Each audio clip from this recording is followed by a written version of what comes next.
So you keep speaking of your spider guard, because you said that was your first thing that you like were good at, like your thing. I think I have a thing. My thing's like ankle locks, and like, what's your thing? It's the back, man. It's the back. Yeah, All things from the back. If I get on somebody's back, you're just like, I live here.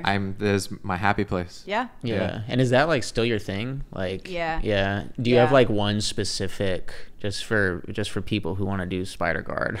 You can actually look up my videos on how I teach spider guard from Fight Tips on YouTube. Cool. But it's definitely, it's about moving. And so this is what I also wanted to bring up about information processing and like kind of motor control is we have an external focus, we have an internal focus. Yeah. So, right? So I can think about what am I, like, okay, it's easiest to think about like in let's say a hook, right? If I'm internally thinking, I'm thinking about, okay, is my elbow pretty much in line with my fist? Am I, how am I located here? It's very like cognitive, right? And it could be just focus on executing a perfect technique and the damage will happen. It'll just be a consequence of doing the technique well, executing it well no matter what. Or you have the guys that are like, I just need to do damage. I don't care what it looks like. I don't care. I'm not thinking exactly the details of how it's going to look. I just need to go give this guy a bloody nose. That's Rob. I'm on that chapter in Rob Gray's second book right now. Sounds like I need to read it. Yeah, it's so his first book, How We Learn to Move, is all the theory of this stuff. In his second book, How We Optimize Movement or something, his follow-up book to that describes how to implement it in practice. And they do studies on that internal and external focus. When they had people like try to balance on one foot, if they had the facilitator or whoever, I might be messing this study up, but if they had somebody tell them to focus on their foot, they would fall off balance. And then if they did the same thing, but they had them focus on the pressure they were putting on the floor, the effect that they were having on the environment, they were able to maintain balance. Nothing changed except to where they were directing their attention. Or the cues. Right. And this reminds me of like how you might coach. Like it almost sounds obvious. Like if you tell somebody to start like focusing on everything they're doing with their body, you're just going to get really self-conscious and not be able to like. Yeah. There's a couple things. The first is like in the gym, one specific example I can think of is, when they're hopping over hurdles. So like on one leg, hopping over hurdles, a lot of people will get scared that they're going to fall. So they look down at their foot. They start to look down at their foot and then they lose their balance. I'm like, pick a spot on the wall. Don't worry about the hurdle. Like I just kicked the hurdle. I'm like, it's okay. Like it's okay. If you kick the hurdle, it's totally fine. Trust your body's going to do it. Trust your body. It's going to do it. It's going to do it. But like, if you want to maintain your balance, you got to focus on something outside of you. Right? Like try to like stand on one foot and close your eyes. It's really fucking hard. So that's the first thing. The second is, has anybody read The Inner Game of Tennis? No. I have it in my Kindle. That's such a okay. You're close. It's a very good sports psychology book. I hear it is. I read that when I was playing hockey competitively, and it totally changed my game. In that, he talks about, instead of like trying to overcorrect all the different angles, you need to hold your shoulder, your elbow, your hand, the racket. He's like, just focus on the seams of the ball. And if you just focus on the seams of the ball, like a client where originally they were like, bend here and swing now and do all this stuff. And it's just like, just sending tennis balls over the fence and shit. And then afterwards he's like, okay, now let's just focus on the seams of the ball and just see in your mind's eye kind of where you want the ball to go, but just focus on the seams of the ball and just swing your arm and sure as shit, return every time. Just return. And it's like, okay, I got it. And so when I stopped focusing on what the puck was doing, but just see the puck, right? Like I wasn't like focusing on, okay, I need to put my hands here and catch the pass now, it's just like, okay, if you just watch the puck, my hands will do the thing.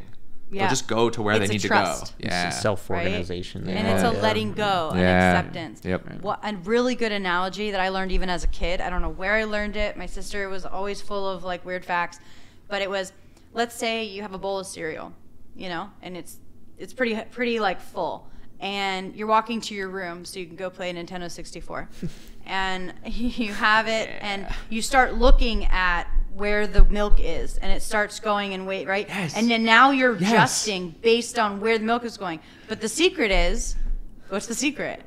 What's secret is you gotta look. You don't look at it. You don't look at it. You don't look at it. I learned this in restaurants. Your body, so your body will feel. But if you're taking too many stimulus, like a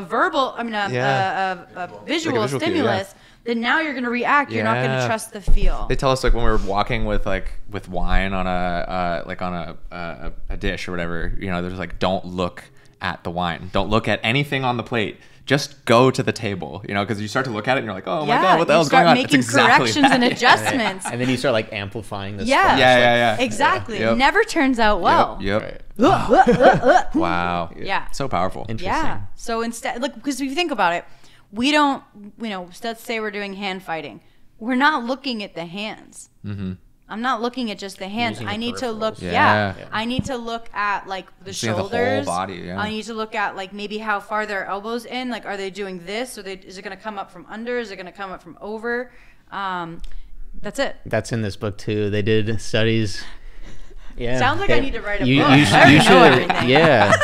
No, I mean, I think this is that like parallel evolution thing. Everybody converges on the same concepts that work, right? So like. But if we have the language for it, everybody's got different language for it, and different theory. But in case you're unaware, 2-toed sloths and 3-toed sloths are not related. They evolve from completely different. That's where the parallel evolution. Yeah. Wow. They evolve from completely different things. Yep. Now you know.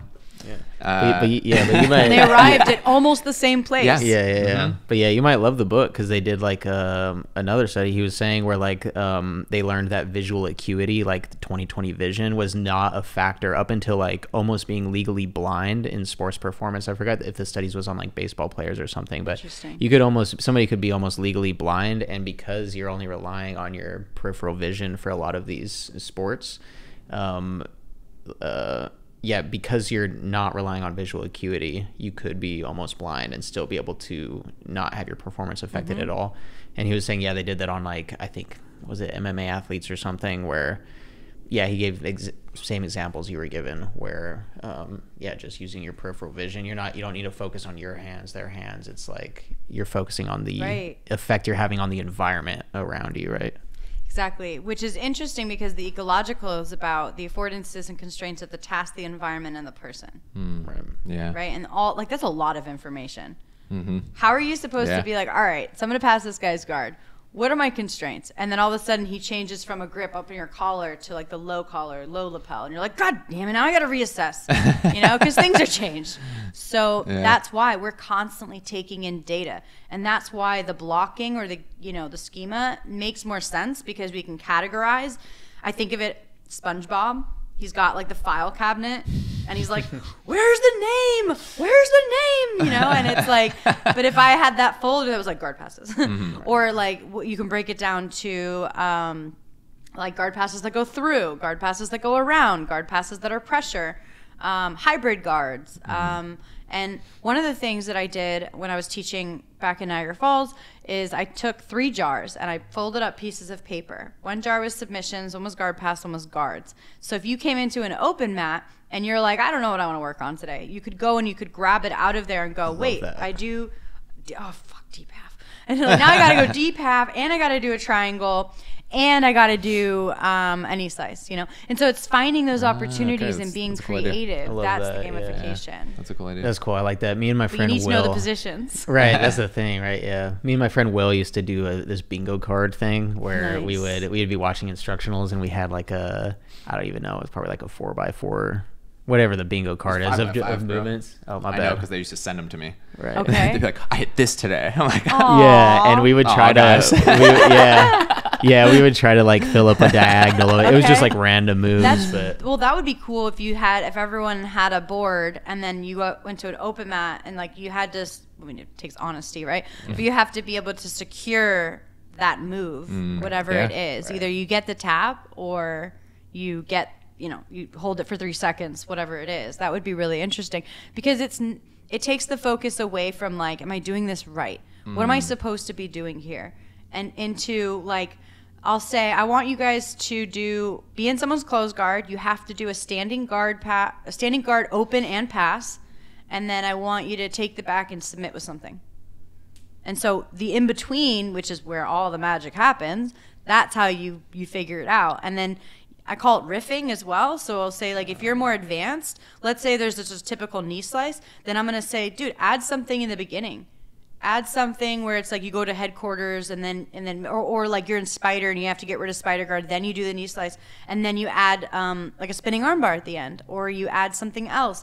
So you're improving as you go, because there's a huge gap between acquisition of a skill, like drilling a skill, and that block practice, which is really outdated, just kind of doing things in terms of repetition, and doing things for just I don't remember what I was going to say. Like just like live rolls. Oh, sorry. Acquisition and implementation. Yeah. Right? Yep. So there's a huge gap. So just because you drill something, especially if you don't have partners that are keeping you honest, like, oh, great sweep, you got me. And then someone's like, no, fuck you, I'm not going to get swept. It's like, it doesn't work. Now, what they're going to attribute failure to is not the technique. They're going to attribute failure to themselves. Right. And that I'm flawed and that I just can't do this. I'm not competent enough. I don't have what it takes. I'm not doing enough. I need to train more. When really it's just that move maybe wasn't appropriate for that situation and you were just applying the wrong technique. It's not really about you. Right. I'm curious to know what you're given. You mentioned that, you know, that kind of rote memorization is just outdated. What would be your ideal setup? You have an hour long. How would you structure a class? So I like to open up with drills and movements. So ideally, it's like you already kind of know the movements, so you can do them in a consistent fashion. It doesn't have to be fast, but it does have to be consistent. If my goal is conditioning for them, then yeah, of course you can add conditioning to it, but making sure that things are perfect. So every once in a while at Cobrinha's, we would be doing the line drills, and he would pull us aside and be like, guys, this is really sloppy. If you can't do this right, if you can't really focus on what needs to happen here, then it's not going to work in the role. So being particular about how people do things, and, you know, obviously not holding them to this high standard, but a standard for their own based on their whatever. And then talking about a sequential drill of like, here I'm going to do a guard pass to a back take. The person's going to escape, and then I'm going to take mount, and then I'm going to submit from mount. I just made that up. But it shows it's not just, hey, we're only going to study this. We're only going to study that. Because then it becomes very like, well, if we only do De La Riva for a month, yeah, it makes sense in terms of retaining knowledge. But retaining knowledge, I don't need to regurgitate it. Like, yeah, I can talk about De La Riva all day, but if I can't do it on someone who's resisting and giving me different looks, then it doesn't matter. So then you have situational training, which says, this is what success looks like. This is redefining it. And also using self-handicapping or constraint-led approach, where it's like, okay, now I want you to do it without one arm, or you can only sweep to the left. Because there's going to be different situations that we can't control, and we need to be able to adapt to them. So adapt. It's not just like, here's the structure of how to do things. Being able to say, okay, do this order of operations. It might help people first, kind of like an IKEA, like this is how I build the furniture, step by step. But as you go along, it needs to be more of a consolidated movement with an objective. And so if you can achieve objectives rather than just achieving a technique, not only is that going to build competence and self-efficacy, but it's going to make sure that they're able to apply things without having it be perfect. Right. There seems to be a trope of people in jiu-jitsu where they're able to maybe recite techniques on a non-resistant partner. And it looks beautiful. Like it looks like a choreographed stuntman, like, oh, that's amazing. But then can't necessarily implement those things in like a live spar. And I guess maybe it almost seems like, based on what you're describing, it's because maybe the intentionality or like the goal of achieving like an outcome isn't there as part of reciting the move. It's like just reciting. It's like a dance recital, right? Like, but now you've got someone that's like, no, you will not do that. Right. And it's also, you have to take what you're given. You can, something that like, if you ever have someone like an over-under pass on you and you feel very stuck, what do you have? You have momentum. You can actually start extending and bringing your knees in and pushing them and creating momentum to create space. Just do something for the sake of movement, and then figure out where that movement's going and use it against them. Right. So it's constantly being present-minded. I can't have a set thing of what I'm going to do if you interrupt it. Right. I need to be able to accept that interruption, deal with it, and then continue on. But I need to be able to figure it out. I need to be able to think on my feet. Right. Yeah, the adaptability part of that. Yeah. The other thing that struck me, what you said, was about how like you called it riffing, where you would say like add this thing before you do this known path that you have.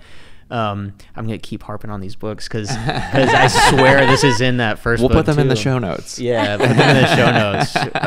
And they call that sources for me. Yeah, there's like they did studies on this. The nerd term is stochastic resonance. I think they found when they added this stochastic resonance, which is essentially a lot of strange variability into like the known paths, you actually start to execute the known paths even better because you're able to adapt them to more like circumstances. So like it would be equivalent to like maybe somebody's having problems doing a sprint at your gym, and you might like maybe they keep messing up the start, right? Because a lot of people kind of mess up the starting portion. That's a point of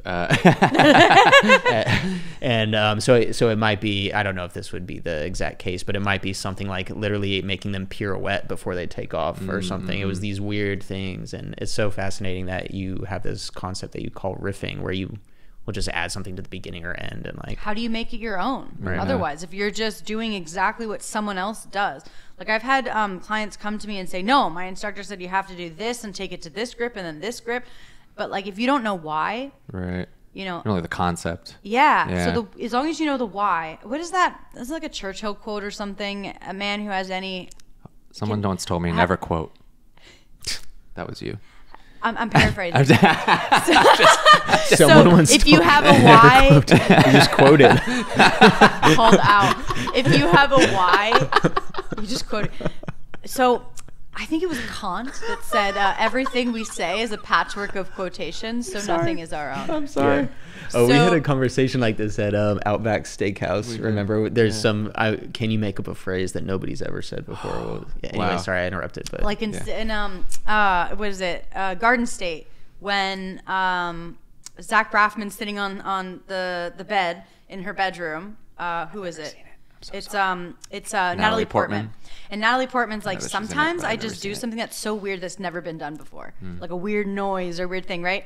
And so he's like all like, you know, reserved. And so he's sitting there and it's all quiet and he goes, and she's like, oh, I've totally done that before. Yeah. Like in that spot, you get everything. So it's this idea of like making something unique just to be unique. Yeah. I feel like, you know, just to kind of, I guess, bring it all full circle, the concept piece is really, really important. And I think that is like, we go back to the knee cut, right? We learn the technique for a knee cut, the basic archetype. This is what you need. But then when you learn the why, or the concept behind it, is like, well, you need to pin their shoulders.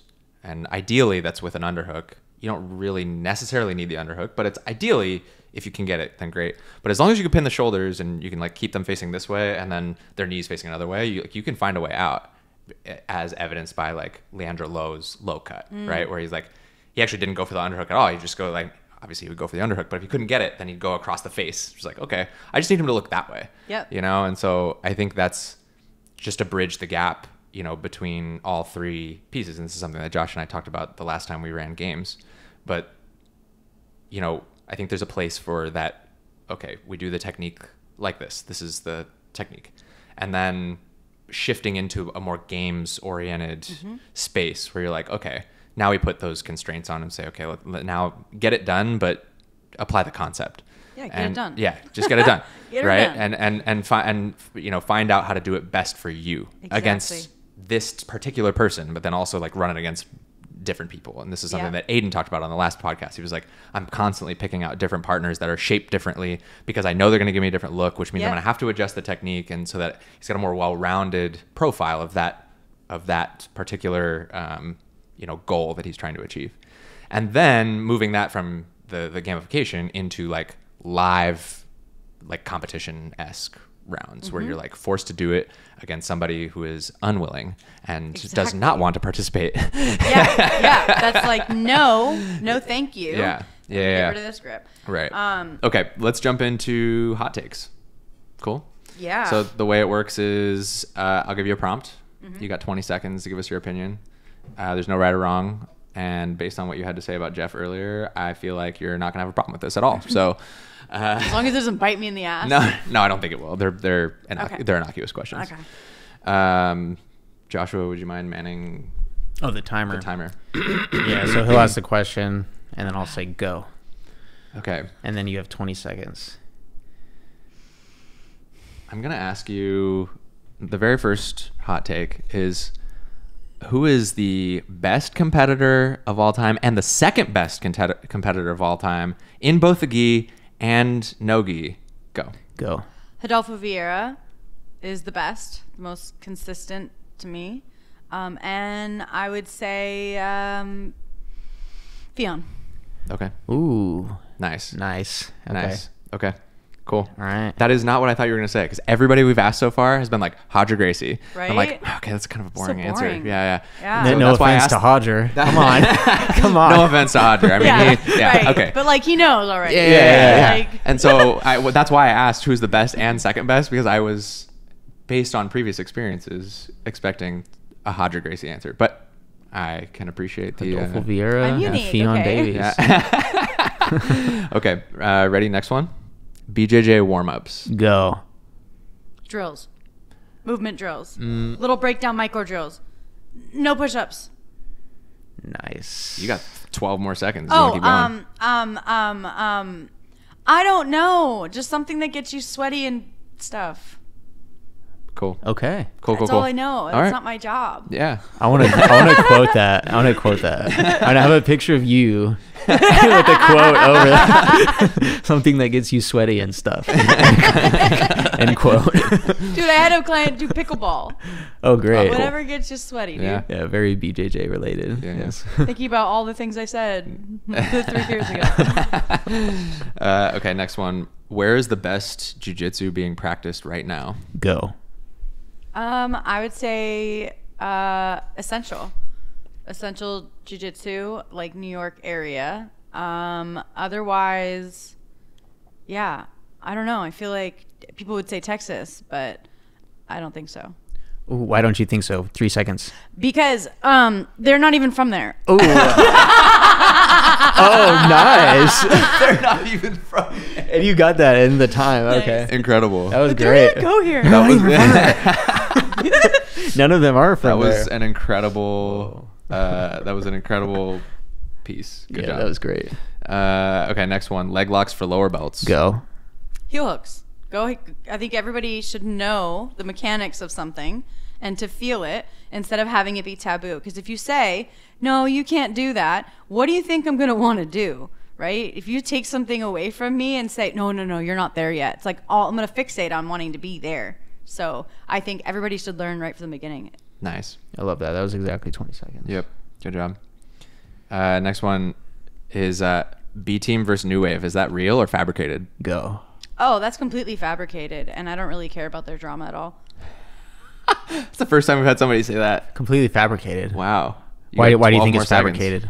I just think that there's very personal things that happened, and that's what they're dictating this off of, the split. And I think that I don't care. Okay. 20 seconds. Cool. Fair enough. Yeah. Cool. Do you prefer gi or no gi? Go. I used to think that I really loved gi because it was classy, but now I really like no gi because it's nasty. Nice. Cool. Can you elaborate? No gi is a lot more creative and movement based, and you get to be weird. Ooh, interesting. Cool. 10th Planet people listening will like that. Yeah. They will. Yeah. So we feel very validated. Right. It's also better because you smell less like weed, you know? Because it gets into the fabric of the gi, and then, the no gi is a little bit easier. Right. Very good.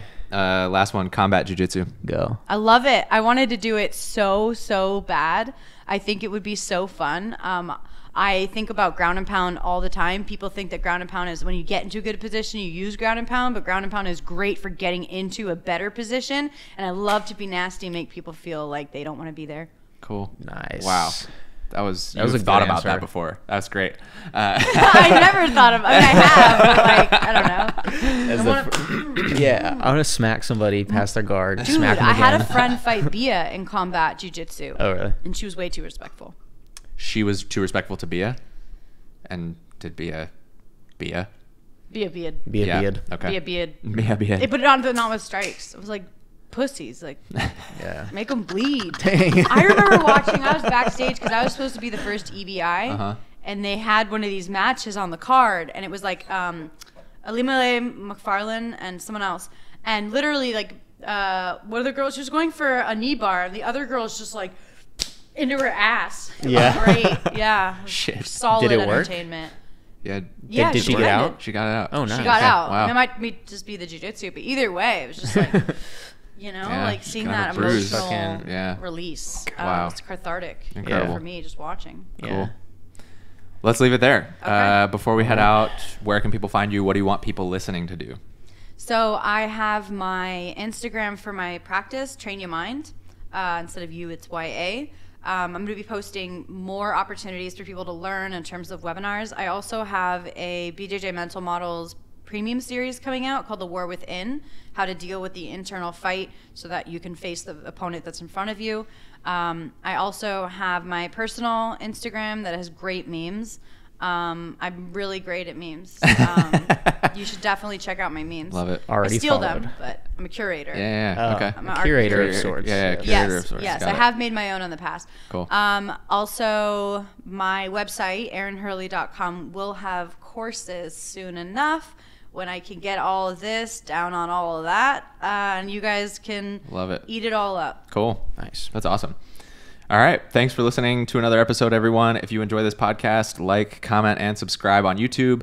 Follow us at Thanks for the Roll on Instagram and TikTok. Give us 5 stars wherever, or give us 5 stars and write us a review wherever you listen. And share this episode with someone you think would benefit from it. See you next time. Thanks for the roll. Thanks for the roll. Os.